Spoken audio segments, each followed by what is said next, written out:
Good morning, everybody. I'm here today with Bathing Beauty's Beads. My name is Katie, and we are working on our ladder stitch. And this is a stitch that is the first row of any bead weaving project that you purchased from us in our Backcountry Beader line. That is a brick stitch. So the ladder stitch is the beginning foundation to getting into your brick stitch pattern. So this is important for the rainbow necklace or the wardrobe drops, and I'm sure we'll have a lot of other kits coming out that will use this technique. So it's an important fundamental to know when getting into bead weaving, specific to brick stitch. So the ladder stitch for today, so what I'm going to show you is you need to make a row, and depending on which kit you purchased, but you'll see how tight this row is. You'll also notice that when we're weaving, this is the stitch that allows your beads to sit vertically instead of horizontally. So typically when you're working with your beads, they're going to sit hole to hole and you're going to string through it, and they're going to sit horizontally. So the purpose of a brick stitch is to flip the bead so it's the holes at the top and the bottom and not side to side, so that they're vertical so you can stitch on top of them. So I have two colors that I'm going to be showing you if they're contrasting colors. We'll have my odd numbered beads will be in this pinkish color, and my even numbered beads will be in this bluish color. So the very first thing that I want to show you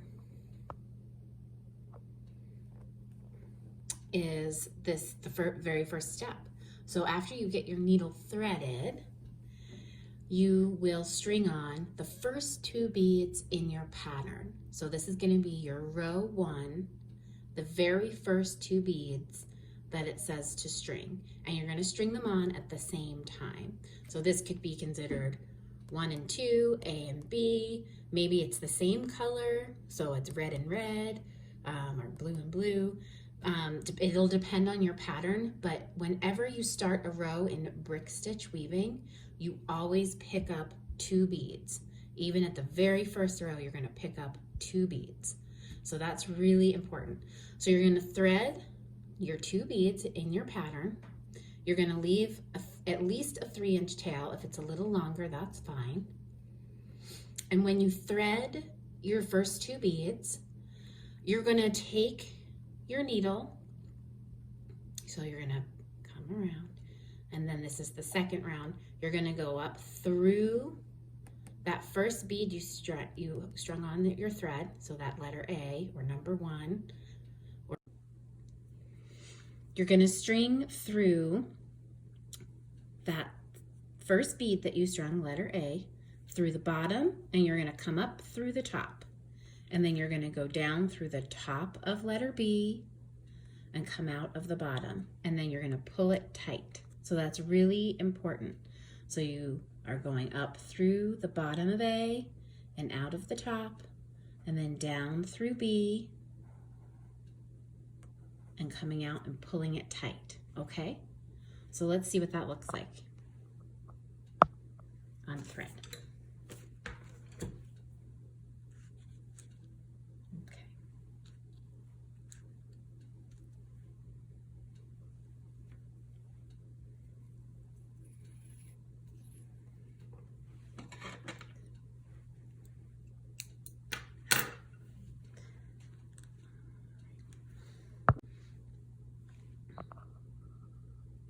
All right, so we have our threaded needle, and we want to do those first 2, letter A and letter B. So I'm going to pick those up, or 1 and 2 if you want to call it that. So I have A and B, pink and blue. I'm threading them all the way to the end, leaving about a 3-inch tail, and then I'm going to go back up through A. So, and that's going up through the bottom of the bead. So we're doing, so there's my pink and my blue. I'm going up through the top. I'm going to pull that tight And then I want to go, okay, so you see here, I'm coming up out of the top of my pink, and see how they're sitting vertically, which is exactly what you want, and they're sitting nice and tight. So now I'm going to go back down through the blue, like this. And I'm going to pull it tight, and I know you can't see it at the moment, but pulling it tight is a really important part of this because it's the foundation. So one of the things I'll recommend when you're doing this is that when you first start, you just do that motion one more time. You just double back through. So go back up through the base of letter A, and I'll bring it right back over to the camera.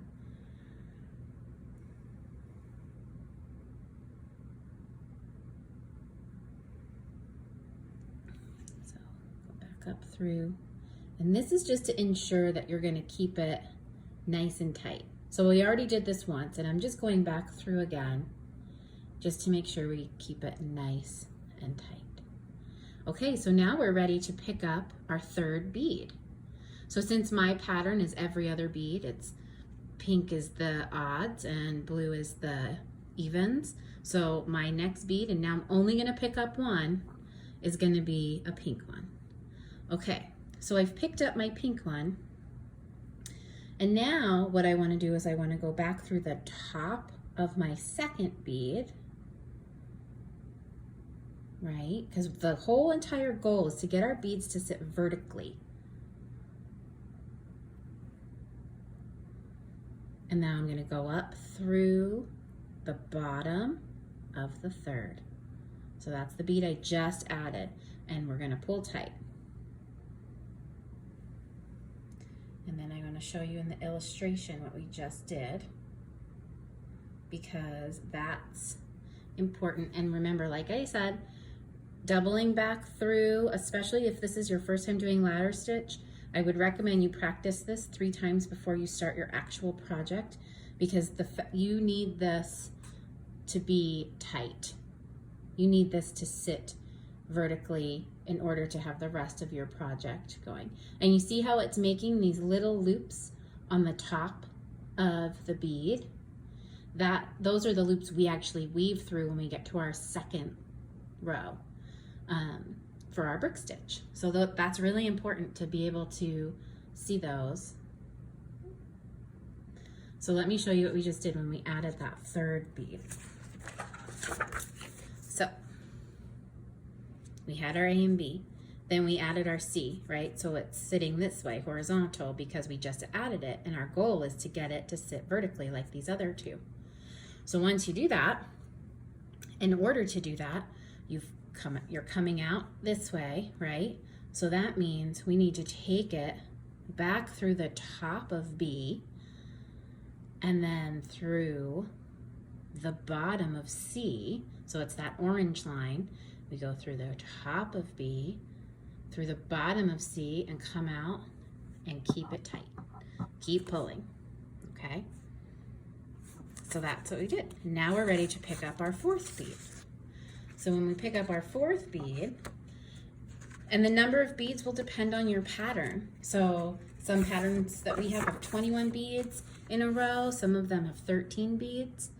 Okay, so next this says we're gonna add our D, right? Or the fourth, depending on how the pattern's written. Or it might be the color, and you'll have to count in that it's the fourth pink one. So you're picking up only one, just one bead, and you're gonna add it, and you're gonna keep going with that. So you're gonna keep going with that pattern, but you're gonna pick up that D, and you go through the bottom of C, and then through the top of D, pull it tight, add the next bead. And that's how you want to keep doing that pattern. So let's see what that looks like here. So remember, I'm picking up my fourth bead.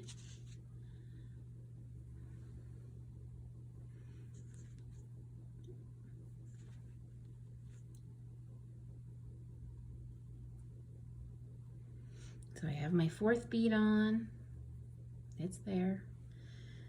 So in order to get it to be horizontal, to be vertical, I'm going to go back through.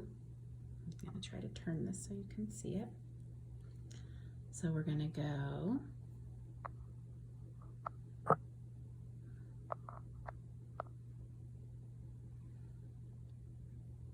back through the top of C. And then we'll pull tight and go through the bottom of D. That's the fourth bead that we just added. So and then we pull it tight, and pulling it tight again is super important.